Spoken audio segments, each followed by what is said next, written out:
Hello, ladies and gentlemen.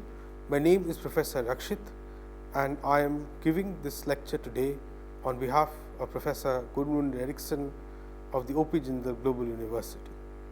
The module today is known as the treaty-based procedures, the role of treaties in preserving the mandate of the United Nations. The role of UN treaty-based bodies, and it is the introduction to the role of UN treaty-based bodies in providing the mandate of the United Nations. It is to be kept in mind that a wide range of mechanisms has been developed for monitoring compliance with international human rights treaties. There are two types of supervisory, mechanisms. One is treaty-based mechanisms, which looks into various types of treaties, and the second is supervisory mechanisms enshrined in legally human binding rights instruments or conventions. Both this are within the UN framework. These mechanisms together are called treaty bodies. Generally, this type of mechanism is based on the constitution or charter of an intergovernmental human rights forum or on decisions taken by the assembly or a representative body of the forum in question. Under the UN framework, as we deal with treaties, we deal with the framework, the non-treaty based mechanisms are referred to as charter-based mechanisms. Major human rights treaties are also there. They are in the form of number 1, the International Covenant on Economic, Social and Cultural Rights, that is the ICE-SCR. Second, the International Covenant on Civil and Political Rights, ICCPR. Third, the International Convention on Elimination of All Forms of Racial Discrimination, CERD. 4. The Convention on the Elimination of All Forms of Discrimination against Women, which is known as CEDAW. 5. The Convention against Torture and Other Cruel, Inhuman or degrading treatment or punishment, which is CAT. Then there is the Convention on the Rights of the Child, which is known as the CRC.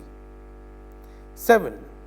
There is the International Convention on the Protection of the Rights of all migrant workers and members of their families, that is CMW. 8. The Convention on the Rights of Persons with Disabilities, which is known as the CRPD. 9. The Convention for the Protection of All Persons from Enforced Disappearances, CED, which is such a big problem all over the world. Then there are supervisory procedures which are established in these treaties, can be divided into 4 main groups. 1 is reporting procedures, 2 interstate complaint procedures, 3 individual complaint procedure, 4 inquiries and others sort of inquiry procedures, and then you have reporting procedures on human rights treaties. The human rights treaties include a system of periodic reporting. State parties to them are obliged to report periodically to a supervisory body on the implementation at the domestic level of the treaty. At the UN level, each treaty body has formulated general guidelines regarding the form, and not only the form, the contents of the state reports and their own rules of procedures. The report, which is very important, is basically analyzed by the supervisory body. This supervisory body comments on the report and in situations may request the state concerned to furnish more information. Reporting procedures under treaty-based mechanisms are meant to initiate and facilitate a constructive dialogue between the supervisory body and the state party. Now, once this report is seen, the report is analyzed by the supervisory body, which comments on the report, and after the comments are placed in the report, may request the state concerned to furnish more information. Reporting procedures under treaty-based mechanisms are meant to initiate and facilitate a constructive dialogue between the supervisory body and the state party. There is an interstate complaint procedure. Some human rights instruments allow state parties to initiate a procedure against another state party for the alleged violation of human rights. Sometimes experts have commented that it is not thought to be fulfilling its obligations under the instruments. In most cases, such a complaint may only be submitted if both the claimant and the defendant state have recognized the competence of the supervisory body to receive this type of a complaint. The possibility to lodge complaints against another state party is contemplated in Article 10, Optional Protocol to ICESCR, Article 41 ICCPR, Article 11 CRD, Article 21 CAT, Article 12 Optional Protocol CRC, Article 76 CMW not yet in force, Article 6 Optional Protocol CRPD and Article 21 CED. In reality, however, interstate complaint mechanisms are rarely used and indeed never in the case of the UN treaty-based bodies. Then you have the individual complaint procedures. This lays down that individuals should be enabled to initiate procedures or proceedings to protect their right. This procedure aims to afford protection to the individual. International conventions have created the opportunity for an individual to bring a complaint alleging a violation of certain treaty rights to the body of experts set up by the treaty for quasi-judicial adjudication or to an international court, such as the European Court. Now, having said all this, there are three procedures that all conventions have in common. In order for an individual to bring a case under a human rights convention, the following requirements have to be met. A. The alleged violating state must have ratified the convention invoked by the individual. The rights allegedly violated must be covered by the convention concerned. C. The proceedings before the relevant body may only be initiated after all domestic remedies have been exhausted. The UN treaties, design and operations are similar. The system works as follows. A complaint is submitted, the case is registered and later on transmitted to the state party concerned to give it an opportunity to comment. The state must submit observations within a certain time period. There are two major stages in any case. One is the admissibility stage and the merit stage. The admissibility stage requires the formal requirements that the complaint must satisfy before a committee can consider its substance. Then what about the merits?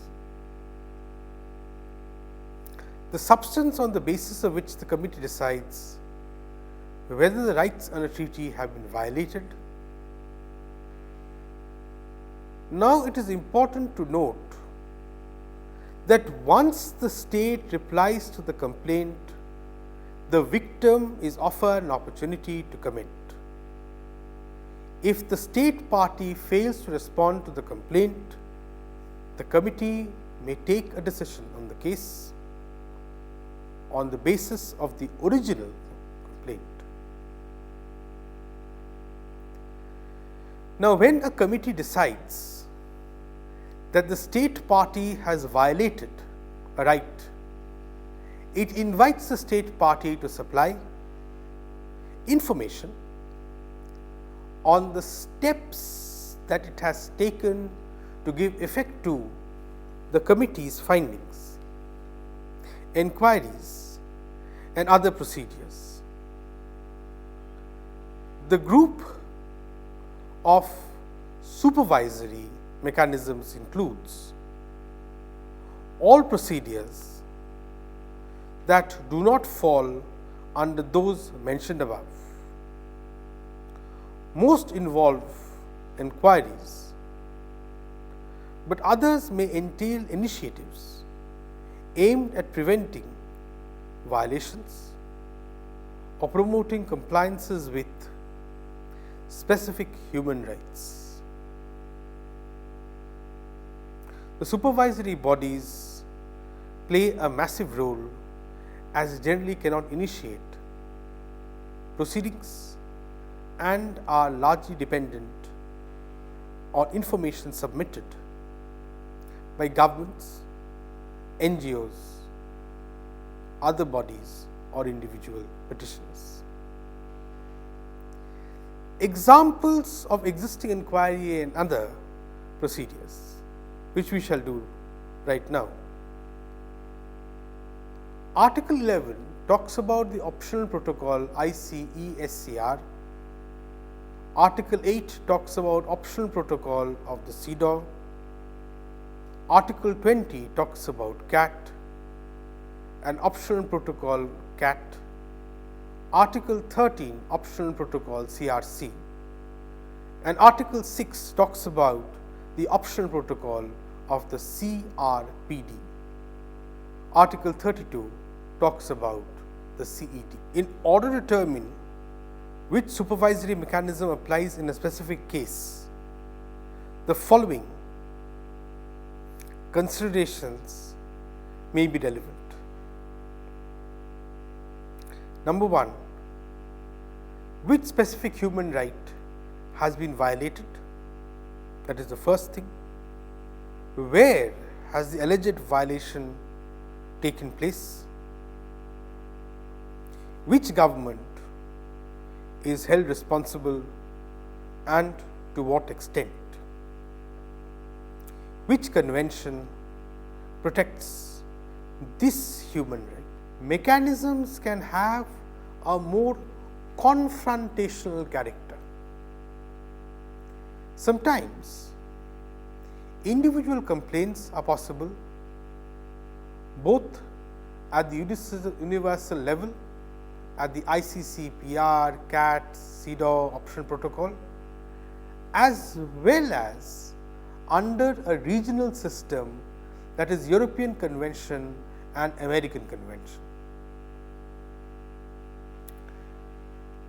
Human rights instruments generally prohibit the submission of the same complaint to both a universal and a regional system. It is possible to complain before the Human Rights Committee after the European Convention procedures has been exhausted. So, this talks about exhaustion of procedures in one commission and moving on to the next. Most state parties to the European Convention consider this undesirable and have made a declaration at the time of the ratification of the optional protocol to the ICC-PR, which excludes duplication of procedures in the same case. So, procedures should not be duplicated, although they can be exhausted after a particular point of time. Other state parties allow persons under their jurisdiction to apply the ICC-PR procedure after the ECHR procedure. Now, let us talk of the effectiveness of these procedures. The purpose of supervisory mechanisms is basically to combat violations and to promote compliance with human rights treaties. Now, such mechanisms should function effectively, but there are a number of problems. Many countries have either not recognized the competence of the relevant treaty-based mechanisms or have failed to ratify the treaties. Many treaty-based mechanisms are victims of their own success. The number of individual complaints has led to a serious delay in the decision procedures, especially under the European Court of Human Rights. At the UN level, the shortcoming of the individual complaints procedure is the absence of legally binding judgments. Some states do not seem to take the reporting system seriously, and there are a great number of states that have not submitted reports which are required under the various treaties.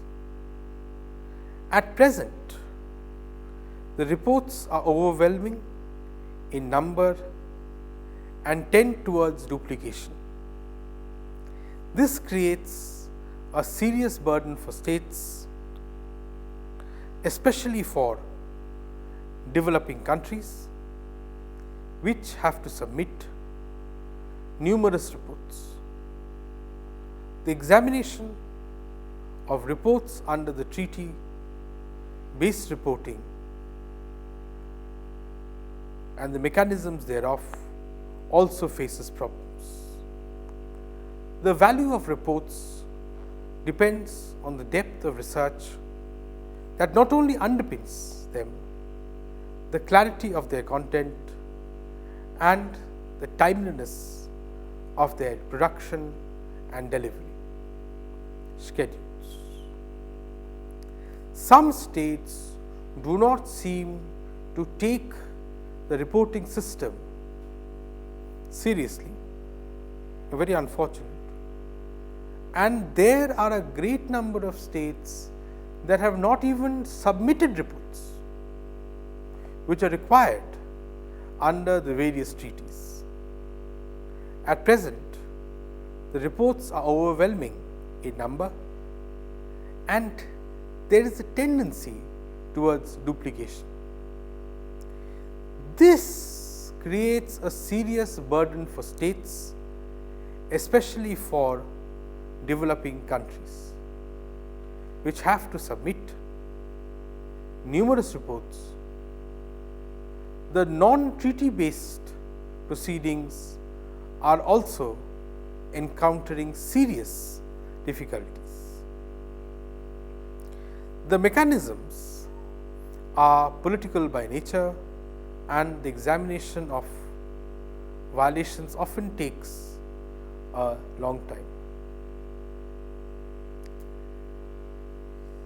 It is also to be noted that some of these bodies which act in regular meetings are not well designed to respond to situations that require urgent actions.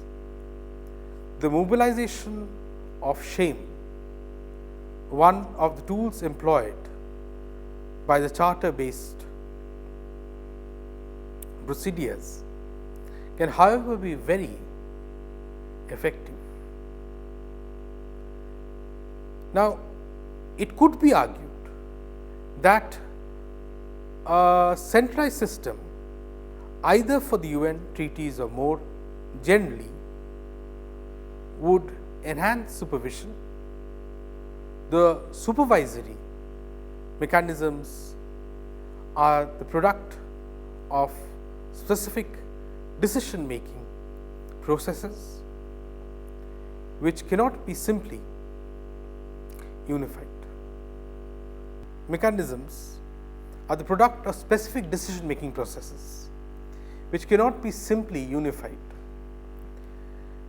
At the UN level, it is one of the major tasks of the High Commissioner